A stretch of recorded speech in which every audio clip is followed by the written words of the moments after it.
à la maison, il y a le printemps qui chante. Viens à la maison, tous les oiseaux. Bonjour à tous, aujourd'hui sur #protestant 2.0, un peu de théologie de frigidaire. Le frigo, nous en avons tous un dans nos cuisines ou juste à côté. Nous avons d'habitude sur ce frigo un certain nombre de choses d'affichées, des photos, des papiers importants, et pour tenir tout ça, on a des petits éléments magnétiques qui nous permettent de mettre tout cela en place. Nous avons un set qui répond à la question « Qui est Jésus pour toi ?» ou plus précisément, quelle apparence Jésus prend-il pour toi? Il y a des choses tout à fait faciles et fascinantes.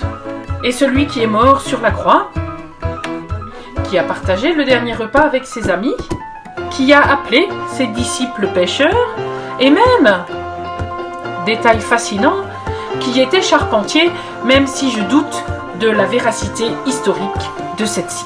Mais comme ce set, au niveau des apparences de Jésus et de la manière dont il nous rencontre dans le monde, a la prétention d'être à peu près complet, il y a évidemment d'autres manières de décrire celui qui nous habite. « Je suis le bon berger, dit Jésus, je prends soin de mes brebis » dans l'évangile de Jean. Je ne sais pas si nous l'aurions pris au sérieux habillé comme ça. Et puis Jésus, nous le savons, a rencontré des tas de gens différents, des tas aussi de métiers différents. Il a rencontré Lévi, le collecteur d'impôts. Il a rencontré des gens qui étaient loin de son milieu culturel d'origine, qui étaient au-delà des frontières, une tenue à cheval, entre Love and Peace des années 70 et le Mexicain. Et puis il a rencontré des gens de la rue, des gens simples, des gens pas forcément fréquentables, et peut-être que c'est cela qui est à l'origine du look rappeur. C'est que quand même, il fallait avoir quelque chose qui ressemble ou qui rappelle ce que Jésus peut avoir comme figure dans le monde aujourd'hui, et ils lui ont donné une robe tout à fait conventionnelle, qui lui permet de retrouver sa place dans une forme d'église. Accoutré de la sorte, Jésus se promène sur notre frigo depuis bientôt 20 ans.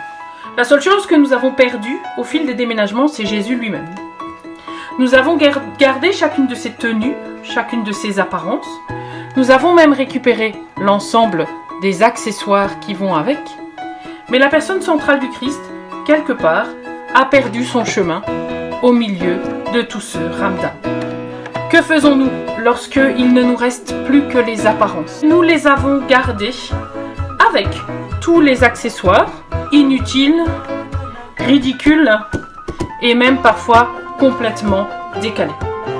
Nous les avons gardés parce que nous nous sommes dit que peut-être un jour, ils réapparaîtraient et que nous pourrions recommencer à jouer et à discuter autour des petites figurines. Personne ne peut enfermer Jésus dans une des formes, et parce que comme ça, le côté ludique reste présent. Ce qui reste, lorsque nous ne savons plus exactement où est Jésus, lorsque nous avons du mal à le trouver au cœur de nos vies, lorsque nous nous attachons de manière crispée aux apparences parce que c'est ce qui nous tient encore en vie, la parole de Dieu.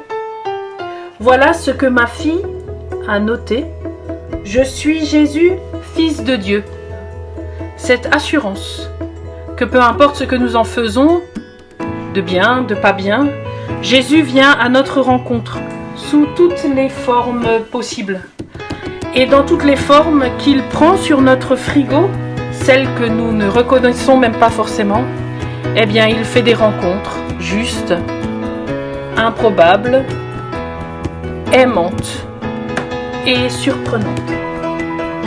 Alors laissez-vous surprendre par l'apparence de Jésus, ne vous crispez pas sur les apparences et apprenez à l'accueillir tel qu'il est, peut-être pas forcément visible, mais dans chacune des situations de nos vies. Il y a vraiment personne comme Jésus.